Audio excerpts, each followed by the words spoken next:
Hello friends, my self अभिषेक पाठक। आज हम नया लेक्चर लेके आए हैं हिस्ट्री का। Chapter name drastic changes through a thousand of year. तो देखिए, first of all what is the meaning of this chapter. इसको हम जानते हैं अंडरस्टैंडिंग द मीनिंग। ठीक है कि what is the main purpose of this chapter, that what is the main goal of this chapter we will introduce in this first lecture, because this is an introductory lecture, tracing changes through the thousands of year। मतलब कि क्या क्या changes हुए हमारे 1000 सालों के अंदर। देखिए, आप सभी जानते हैं आज से थाउजेंड्स ऑफ ईयर्स पहले जो हमारा कल्चर था, हमारा ट्रेडिशन था, खाने का तरीका था, पहनने का तरीका था, चलने फिरने का तरीका था, ये बिल्कुल डिफरेंट था। लेकिन आज के टाइम पे हम देखते हैं कितना चेंजेस आ चुके हैं। आज देखिए, हजारों सालों पहले हम किस तरह से रहते थे और आज किस तरह से रहते हैं, तो कितनी तरीके के चेंजेस आ चुके हैं, आज हम इस चैप्टर में डिस्कस करेंगे। ठीक है, तो इसमें देखिए आपके इसमें पॉइंट दे रखा है tracing changes through a 1000 year. 1000 सालों में कितने बदलाव आए, इस चैप्टर में ये चीज बताई जाएगी। ठीक है, तो इसको हम अच्छे से समझते हैं कि क्या मीनिंग है। सबसे पहले हम कुछ इंपॉर्टेंट फैक्ट्स जान लेते हैं कि क्या इंपॉर्टेंट फैक्ट्स है, बिकॉज आपके चैप्टर के जब बीच में आएंगे तो आपको उससे रिलेटेड प्रॉब्लम नहीं होगी। ठीक है, तो हम पहले देखते हैं कि 1 ईयर होता है, 1 ईयर में 365 डेज होते हैं। ठीक है,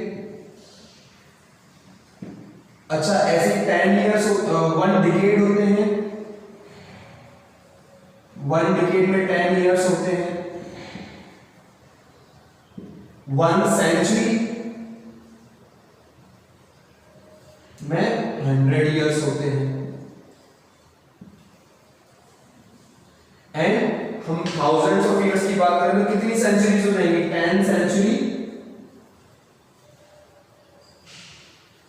हमारी कितनी हो जाती है, थाउजेंड्स ईयर्स। 100 multiply 10 1000 years. तो आई होप अब आप ये समझ गए होंगे कि आपके जो बीच में चैप्टर में आप टॉपिक्स आएंगे तो ये क्लियर हो जाएंगे आपके। देखिए, 1 ईयर में हमारे डिकेड्स, एक डिकेड में 10 साल होते हैं, एक सेंचुरी में 100 साल होते हैं। तो ये हम 1000 सालों की बात कर रहे हैं। 1000 सालों में कितनी सेंचुरीज की बात हो गई, हमारे 1000 ईयर्स की बात हो गई। जैसे कि हम बात करते हैं करंट टाइम हमारा क्या है, 21st सेंचुरी। हम किस में चल रहे हैं, 21st सेंचुरी में चल रहे हैं। ठीक है, तो आज से लगभग हम बात करते हैं 1000 साल पहले, मतलब 10 सेंचुरीज पहले। तो 10 सेंचुरीज में क्या करेंगे, ये हम बात कर रहे हैं 11th सेंचुरी। ठीक है, 21 में क्या किसकी बात कर रहे हैं, 11th सेंचुरी और 12th सेंचुरी की बात कर रहे हैं।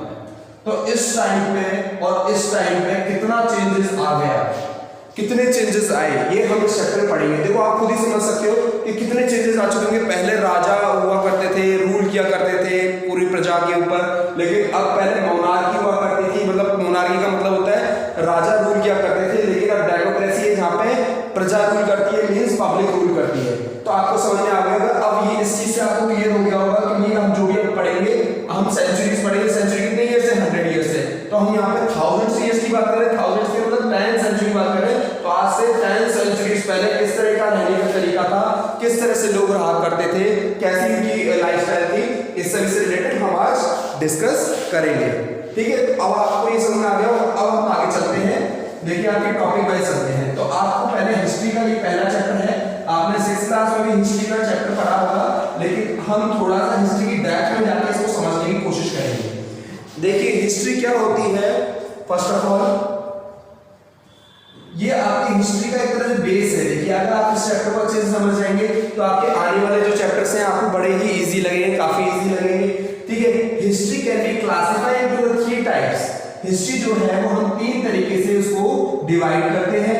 देखिए, आपकी बुक में भी दे रखा है। अगर आपको कुछ डाउट होता है, आप सोचोगे सर कहां पे पढ़ा रहे हैं, तो देखिए, history is all about the study of, देखिए पेज नंबर 1 ही है आपका। History is all about the study of past. मतलब ये क्या है, स्टडी ऑफ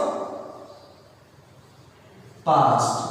मतलब जो भी हमने पहले जो कुछ भी किया है, अपने कई सालों पहले जो कुछ भी काम किया है, वो सभी चीजों की स्टडी किसमें करते हैं, हिस्ट्री में करते हैं। अच्छा, इसमें दे नहीं रखा, लेकिन आपको बताया था हिस्ट्री को सबसे पहले, हिस्ट्री के बारे में सबसे पहले एक बहुत बड़े इतिहासकार थे, उनका नाम था हेरोडोटस। हेरोडोटस जो थे वो एक ग्रीक बहुत बड़े हिस्टोरियन थे, उन्होंने हिस्ट्री के बारे में पहली बार बताया था कि हिस्ट्री क्या होती है, हिस्ट्री में क्या बात की जाती है। ठीक है, तो ये हिस्ट्री के बारे में, history can be classified into 3 types. आपके बुक में भी दे रखा है, देखिए एंशिएंट पीरियड, एंशिएंट पीरियड, अब दूसरा आपके दे रखा है मिडिवल पीरियड,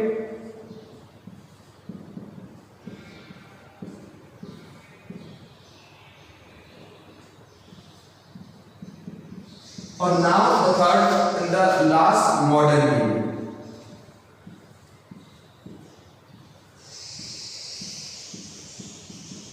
देखिए आपने 6th क्लास में एंशिएंट पीरियड के बारे में पढ़ा होगा, ठीक है, 6th क्लास में आपने एंशिएंट पीरियड के बारे में पढ़ा होगा, मिडिवल पीरियड में अब हम इस साल पढ़ेंगे, ठीक है, 7th स्टैंडर्ड में, और आपके अगले साल आप पढ़ेंगे मॉडर्न पीरियड के बारे में 8th क्लास में। तो मैं थोड़ा सा इंट्रोडक्शन दोनों के बारे में दे रहा हूं, एक्चुअली हम 7th के बारे में पढ़ने वाले हैं, मींस ये पूरी बुक आपकी किससे रिलेट कर रही है, आपकी पूरी बुक मिडिवल पीरियड से रिलेट कर रही है। ठीक है, एंशिएंट पीरियड में आपने पढ़ा था स्टोन एज के बारे में, अर्ली मैन्स के बारे में, उनकी लाइफस्टाइल वो कैसे रहते थे, उन्होंने फायर का इन्वेंशन किया था या उन्होंने व्हील्स का डिस्कवरी की थी, ये सभी चीजें आपने पढ़ी होंगी। ठीक है, पहले किस तरह की फार्मिंग कैसे हुई, ये सभी चीजें। अब मिडिवल पीरियड क्या होता है, मिडिवल पीरियड में इसको स्टोन एज भी कहा जाता है, ठीक है, इसको स्टोन एज भी कहा जाता है। ठीक है, स्टोन एज मतलब उस टाइम पे पत्थरों से क्या है, वेपन्स बनाए जाते थे, पत्थरों से कुछ ना कुछ चीजें बनाई जाती थी। अब मिडिवल पीरियड क्या है, ये रूलर्स, ये किंग्स एज, मतलब इसमें राजाओं का राज हुआ करता था, राजा जो अलग अलग एरियाज में, किंग्स जो होते थे वो अलग अलग एरियाज में रूल किया करते थे। तो इसमें हम पढ़ेंगे मॉडर्न पीरियड में, हम पढ़ेंगे अब 8th क्लास में थोड़ा सा बताया था, मॉडर्न पीरियड में हम पढ़ेंगे इंडिपेंडेंस से रिलेटेड, आजादी हमारे देशों कैसे मिली, वर्ल्ड वॉर, इन सभी से रिलेटेड पढ़ेंगे, हम अगले साल पढ़ेंगे। अभी इसमें ध्यान देते हैं, इसको बोलते हैं हम चेंजिंग आफ्टर इंडिपेंडेंस।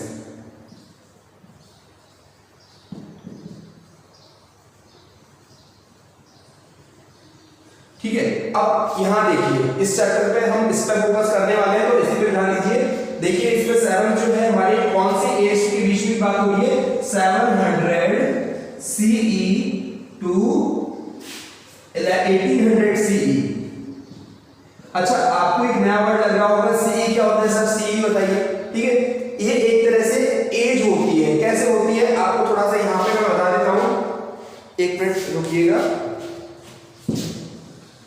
देखिए हम अभी जान चुके हैं कि हमारे 3 पीरियड होते हैं, 1 डिकेड में कितने ईयर्स होते हैं, 1 सेंचुरीज में कितने ईयर्स होते हैं, 1000 ईयर्स की बात कर रहे हैं, मतलब 10 सेंचुरीज की बात कर रहे हैं। ठीक है, ये तो हो गया हमारा टाइम पीरियड, लेकिन first of all what is going on with this CE, and देखिए बिफोर BC की हम बात करते हैं, बिफोर क्राइस्ट।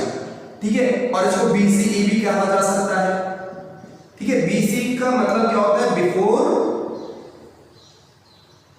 क्राइस्ट, और BC का मतलब होता है, और BC का मतलब होता है बिफोर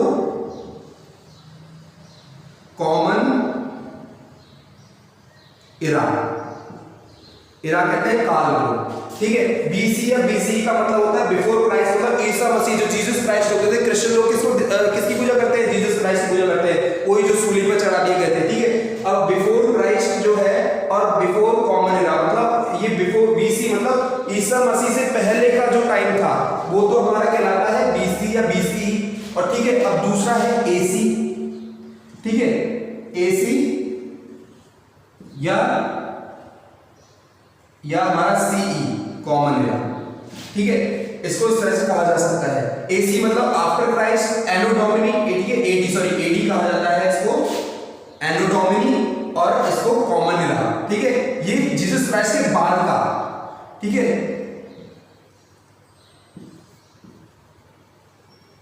और कॉमन इरा। देखिए मैं आपको एक टाइमलाइन के थ्रू समझा देता हूं, जिससे आपको बहुत अच्छे से क्लियर हो जाएगा। अब देखिए मान लीजिए यहाँ पे ईसा मसीह का बर्थ हुआ था, इस टाइम पे ईसा मसीह का बर्थ हुआ था, तो इसके जितना भी इधर का जो पार्ट है ये हमारा BC में आएगा। ठीक है, और इसके जितना भी उसके बर्थ के बाद का जितना भी पार्ट है वो AD में आएगा। ठीक है, तो हम उसको CE भी कहा जा सकता है। ठीक है, तो हम इसकी बात कर रहे हैं। ठीक है, अब कॉमन इरा की, तो इसमें देखिए जीसस क्राइस्ट के से पहले जितना भी एज था वो BC, और उसके बाद बाद में AD कहा जाता है। तो अब इसमें जितने भी हमारी ये चीज लिखी रहेंगी, अब I hope you understand easy. ठीक है, अब इसमें बेसिक और ये सब चीजें हमारी हो गई। ठीक है, तो अब हम आगे बढ़ते हैं। आपने कॉमन सी चीज समझ ली है, हिस्ट्री में हम क्या पढ़ते हैं, 3 classification are there in history, ancient period, medieval period, modern period. ठीक है, एंशिएंट पीरियड इज हमने 6th क्लास में पढ़ा था, 7th में हम देख रहे हैं 700 to 1800 सी कॉमन एरा के बाद, और 8th क्लास में हम उस टाइम पे बात करेंगे, तो 8 में होगी। ठीक है, तो अब आ जाते हैं हम कॉमन टॉपिक पे।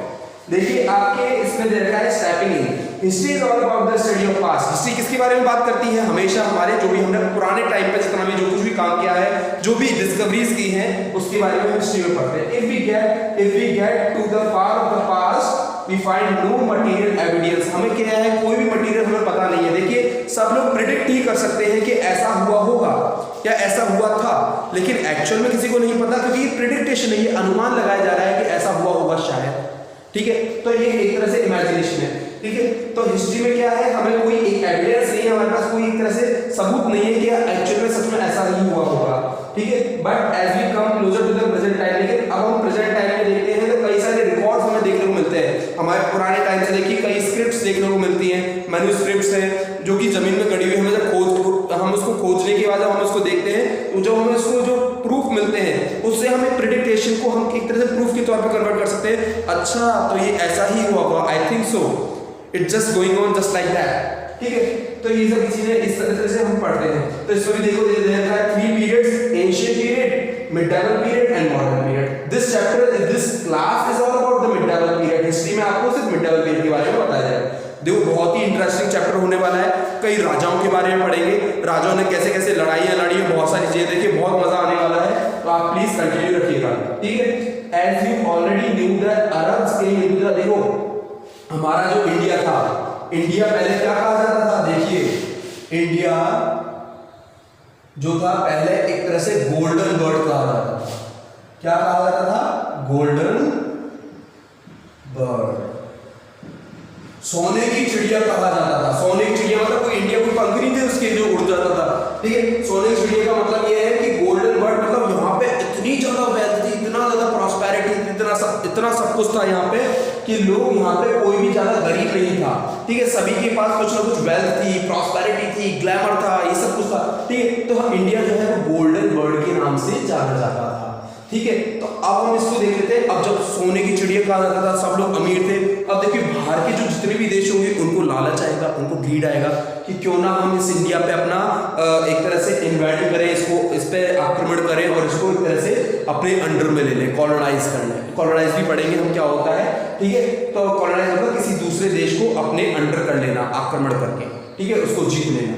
तो इंडिया को क्या है, कई जैसे as you already know the Arabs came into the India. अरब जो थे अरेबियन कंट्रीज, मतलब सऊदी अरेबिया, इन सब साइड से लोग क्या है जो आए थे यहाँ पे ट्रेड करने। पहले लोग व्यापार करने के लिए आए थे, फिर धीरे धीरे इन्होंने क्या किया, भारत को लूटना शुरू कर दिया और उसको लूट के वापस अपने देशों में ले जाने लग गए। ठीक है, टर्किश मतलब टर्की की तरफ से भी कई इन्वेंशंस हुए, मतलब इन्वेंटर कहते हैं आक्रमणकारी, जो आक्रमणकारी हमारे देश पे आए हमें देश को लूटने के लिए। उन्होंने सीधे देश को नहीं लूटा, अगर सीधे देश को लूट लेते तो हमें पता चल जाता। ठीक है, तो उन्होंने क्या किया, उन्होंने ट्रेड किया, पहले व्यापार किया, पहले हम बिजनेस करेंगे इनके साथ, फिर धीरे धीरे इनको पुअर बना देंगे और फिर इनकी सारी प्रॉपर्टी को हम लूट के ले जाएंगे। ठीक है, ये इनकी स्ट्रेटेजी थी। ठीक है, and they were successful in replacing the contemporary ruling dynasty, और काफी हद तक इससे सक्सेसफुल भी हो गए। ठीक है, उन्होंने हमारे देश को काफी हद तक लूटा भी था। ठीक है, before this period also there was a extremely long period for struggle between various powers among which the Pratiharas, Palas, Rashtrakutas. ऐसे देखो पहले कई तरह के ऐसे हमारी डायनेस्टीज हुआ करती थी, रूलिंग डायनेस्टी हुआ करती थी, पाटीदास, पालास, राष्ट्रकूटास, दंतीदुर्ग जो थे उनके राजा थे। ठीक है, ऐसे कई तरह के राजा हुआ करते थे इससे पहले, जो कि बहुत ही ज्यादा प्रॉस्पर थे, बहुत ही अच्छे थे। ठीक है, अब the Mughal were the centre of the Asia. फिर मुगलों ने क्या किया, जो Mughal replace the ruler of the Delhi सल्तनत इन इंडिया। मुगल ने क्या किया, बाबर जो जब हमारे भारत में आया तो बाबर ने हमारे भारत को लूट के हमारे पूरे देश को अपने अंडर में ले लिया। ठीक है, तो वहां से मुगल एम्पायर का स्टार्ट हुआ। मुगल एम्पायर में क्या किया हुआ, बाबर आया, हुमायूं, अकबर, ठीक है, ऐसे करते करते कई सारे रूलर्स आए और लास्ट का रूलर था हमारा औरंगजेब, ठीक है, औरंगजेब लास्ट रूलर रहा मुगल का। फिर ये सभी चीजें होती रही, ठीक है। अब जैसे जैसे वो आए हमारे यहाँ पे, तो हमारा देखिए कोई मुगल का एम्पायर आएगा, मान लीजिए कोई हमारे घर में अगर आता है, कोई ऐसा पर्सन आता है जिसकी बिल्कुल पहनने का तरीका अलग हो, खाने का तरीका अलग हो, तो थोड़ा सा तो हम उनसे इन्फ्लुएंस होंगे ही, ठीक है। तो मुगल जब आए तो उनके पहनने का तरीका, उनके खाने का तरीका जब हम लोगों ने देखा तो हमें लगा कि क्यों ना हम भी ये चीज़ को एक्सेप्ट करें, क्यों ना हम ये चीज़ को अपनी तरफ फ्लो करें। तो ये सभी चीजें देखो उन्होंने कई तरह की चीजें उनसे अपनाई, ठीक है। वो बहुत ही standard, they introduce various new dressing styles, उन्होंने कई न्यू ड्रेसिंग स्टाइल्स इंट्रोड्यूस करी, जैसे घाघरा चोली, कुर्ता, चूड़ीदार पजामा, शेरवानी, ये सभी चीजें उनके थ्रू हमें पता चल पाई और फिर हम उनको फिर क्या है हमें अच्छी लगने लगी और हम उनको पहनना शुरू कर दिए, ठीक है। Which are the vogue even the present time, जो आज तक हम पहनते आ रहे हैं, ठीक है। They also introduce various type of food, उन्होंने कई ऐसे तरह के फूड भी इंट्रोड्यूस करे, जैसे बिरयानी, बिरयानी आप जानते होंगे, ठीक है, पुलाव, फिरनी, कोरमा, नवरत्न कोरमा नाम सुना होगा, ठीक है। ये सभी चीजें मुगलों ने हमें इंट्रोड्यूस करा, ठीक है। फिर हम उसको खाते रहते, आज भी देखो खाया जाता है, आज भी हम कहीं जाएंगे तो पुलाव खाया जाता है, ठीक है, पुलाव तो हर घरों में खाया जाता है, नवरत्न कोरमा होता है, ठीक है, और ऐसे बिरयानी, ये सभी चीजें लोग खाते हैं, ठीक है। अब देखिए which is extremely popular even today, mangoes, पहले क्या है कई मुगल जो एम्पायर जो थे वो व्यापार करते थे, बिजनेस करते थे, दूसरों को अपने देश से सामान ले जाके बेचते थे, क्या क्या बेचते थे, मैंगोज, टोबैको, तंबाकू को कहते हैं, ठीक है, ग्रेप्स, आइस एंड चिलीज, मतलब मसालों का व्यापार होता था, मसालों का व्यापार करते थे, स्पाइसेस का व्यापार करते थे और दूसरे देशों को, ठीक है, क्योंकि हमारे यहाँ पे स्पाइसेस बहुत अच्छे मिलते थे, ठीक है। अब इसमें इरानीज, अफगानिस्तान, तुर्किश, टर्निश, माइग्रेट, ये सभी लोग माइग्रेट, अब माइग्रेट क्या होता है, माइग्रेट होता है one people move from the another place in search of food and shelter and also for the greed, लालच के लिए, खाने की तलाश के लिए, रहने की तलाश के लिए, एक जब इंसान दूसरी जगह पर रहने के लिए जाता है कुछ लंबे पीरियड ऑफ टाइम के लिए या शॉर्ट पीरियड ऑफ टाइम के लिए, तो उसको माइग्रेशन कहा जाता है, ठीक है।